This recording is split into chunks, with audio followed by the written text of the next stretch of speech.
तो class first की बात है, हमारा जो स्कूल हुआ करता था उसमें बहुत बच्चे थे, करीबन उस टाइम पे ही करीबन 2,500-3,000 बच्चे थे उसमें। तो और वैसे ही जैसे सेक्शंस होते हैं, अलग अलग सेक्शंस, फर्स्ट क्लास के ही 6 सेक्शन थे, हर एक में 40-40 बच्चे, बहुत बच्चे हुआ करते थे। तो हम लोग छोटे थे, तो क्या है, छोटे बच्चों की विंग अलग होती है ना, फर्स्ट सेकंड थर्ड तक की विंग अलग होती है। तो वही चड्डी पैंट पहन के घूमते रहते थे छोटी वाली, तब उस टाइम पे वही कल्चर था। तो भैया इंटरवल हुआ था, जो जिसको आप रिसेस बोलते हैं, हम लोग तो रिसेस ही बोलते थे, वो हुआ था, खाना वाना खाया और बेल लग चुकी थी। उसके बाद में हमारी इंग्लिश वाली मैम का लेक्चर था या इंग्लिश वाले मैम की क्लास थी। उनका इतना ज्यादा प्रभाव था, कोई सा भी बच्चा उठा लो स्कूल में, उनके सेक्शन का जो है वो हो ही नहीं सकता कि वो काम ना करके आए, हो ही नहीं सकता। या तो वो आएगा नहीं, या इनफैक्ट वो आएगा भी, क्योंकि आएगा नहीं तो उसकी गलती बढ़ जाएगी। उनका इतना आतंक था, क्योंकि वो बच्चे के थप्पड़ मारती थी ना, मान लो यहाँ पर क्लास का टेबल है, यहाँ वो बैठी है, उस तरफ कॉपी चेक करना है कि तुम खड़े हो, अगर थप्पड़ पड़ा तो आप फिसलते हुए क्लास से बाहर निकल जाओगे, फिसलते हुए, इतनी तेज पड़ता था उनका। तो उनकी क्लास थी उस इंटरवल के बाद, काम वाम किया हुआ था, वो सब एकदम ओके था।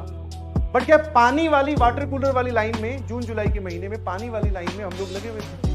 अब जैसे मेरी बारी आई, मेरे आगे एक लड़की और थी हमारे सेक्शन की, तो वो क्या कर रही थी, एकदम नेचुरल फिनोमेना, उसका बॉटल थी, वो गले में डाल के जो ले जाते हैं ना, वो बॉटल वो वहीं पे भर रही थी, ठंडे पानी बॉटल भर रही थी। भरने के बाद में जैसे ही भर गई, मैंने कहा अब साइड में हो जा, मेरी बारी। बोले नहीं, थोड़ा सा पी लेती हूं, पी कर इसमें से कम करके दोबारा भर के फिर क्लास में जाऊंगी। और बेल बज चुकी थी, हम लोग अलग ही बोल रहे हैं, रश में थे, मेरे पीछे और भी मेरे दोस्त खड़े थे। तो भैया अब ध्यान से फील दिस थिंग कि ये सामने वाटर कूलर, छोटे हम लोग चिंटू चिंटी इस टाइप के, तो वो वहां पे भर के पी भी ढंग से रही है, तबियत से मोटी चाड़ी थी, पी के आधी बोतल खाली कर दी, अब दोबारा भरूंगी।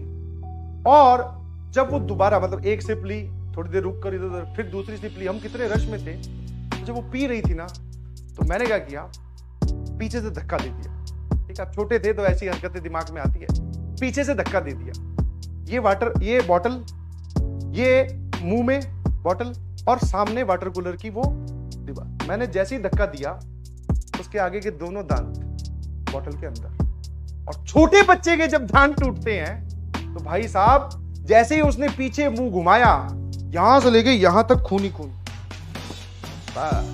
मुझे साक्षात उन मैम के रूप में यमराज दिखाई दे गए थे। और एक जगह नहीं, 5-6 टोली आ रही थी यमराजों की। आगे आगे मैम थी, उसके पीछे ये जो इसके थे पेरेंट्स, वो भी बैठे हुए दिख रहे थे, दूसरे किसी भैंसे पर। उसके इधर बगल में, उसी स्कूल में मेरी दीदी पढ़ती थी क्लास 11-12 में, एक भैंसे पे वो भी बैठी हुई दिखाई दे रही थी। उसके पीछे मुझे अपने पेरेंट्स दिख रहे थे। मैंने कहा अगर मैं, ये 4-5 भैंसे आ रही हैं, मतलब समझ पा रहे हो, इनमें से एक आधे से बच जाऊंगा, पर सबसे नहीं बच पाऊंगा। तो मैंने कहा आज तो बेटा गए भाई साहब। उसके बाद में आप समझ सकते हो, पानी, अरे सांस रुक गई थी मेरी भैया। वो तो तुरंत क्लास में गई और वो मैडम वहां बैठी थी, जाती पहला ही नेचुरल रिएक्शन, बेटा ये किसने किया? बोले वो आ रहा है।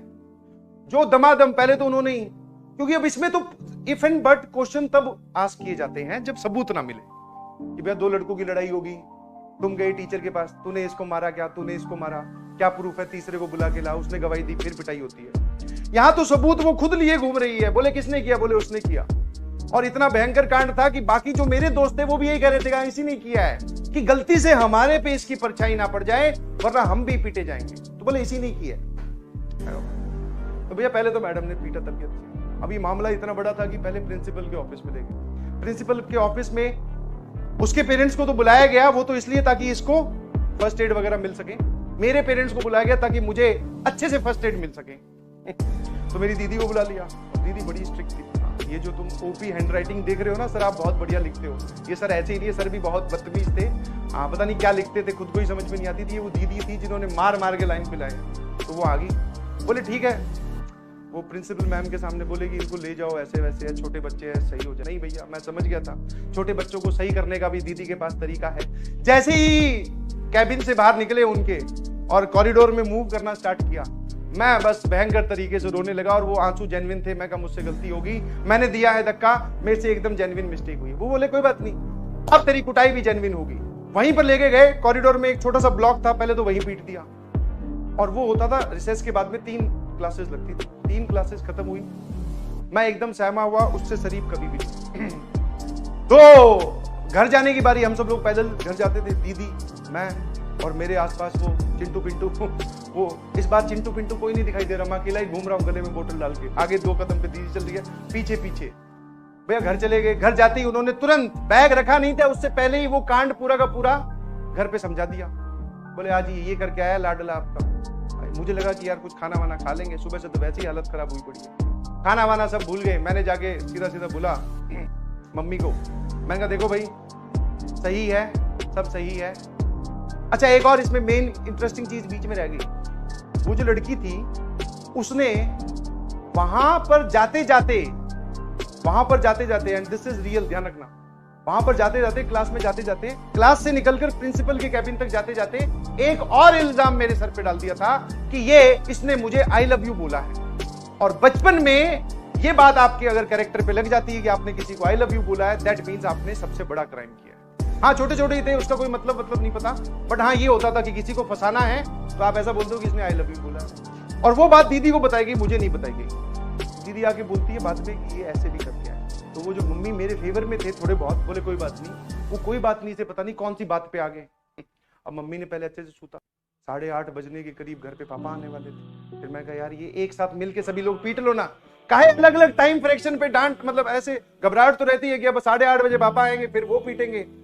अब तुम सोचो ना 2 बजे स्कूल से निकले, 4-5 बजे मम्मी ने पीटा या जो भी है, उसके बाद में 8 बजे तक पापा का इंतजार कर रहे हैं कि आ जाओ भाई आप भी पीट लेना। पापा ने कुछ नहीं बोला, बोले इसका हो चुका है, दिख ही रहा था मैं वैसे ही कांप रहा था, सुबह से लेकर शाम तक लाल हुआ पड़ा था। तो भैया भयंकर दिन गुजरा। अगले दिन मेरी स्कूल जाने में हिम्मत नहीं, मैं स्कूल गया, फिर सॉरी वॉरी बोली कान पकड़ के, यस मैं कहा हाँ मुर्गा बन के भी दिखा देता हूं, पर मेरे से गलती हो गई, मुझे माफ कर दीजिए भैया, ठीक है। फाइनली फिर उसके बाद में अपने बचपन में ही बोले ना, ऐसे छोटे मोटे में एक ट्रेलर मिल जाए तो सही हो जाता, आदमी सुधर जाता है। वरना ये सब हरकतें बढ़ती जाए तो फिर वो अपने आप को ओपी समझने लगता है, बोले मैं ही हूं ये। ऐसे करने का मौका ही नहीं दिया घर वालों ने, सूत के ठीक कर दिया एकदम। हाँ स्कूल वाले भी ऐसे ही थे, तब तक पिटाई he is the only method in which you can teach. बोले नहीं काम करके आया, पेलो, बोले गलत निकला है, पेलो, घर वाले और पेलेंगे अलग से, ठीक है।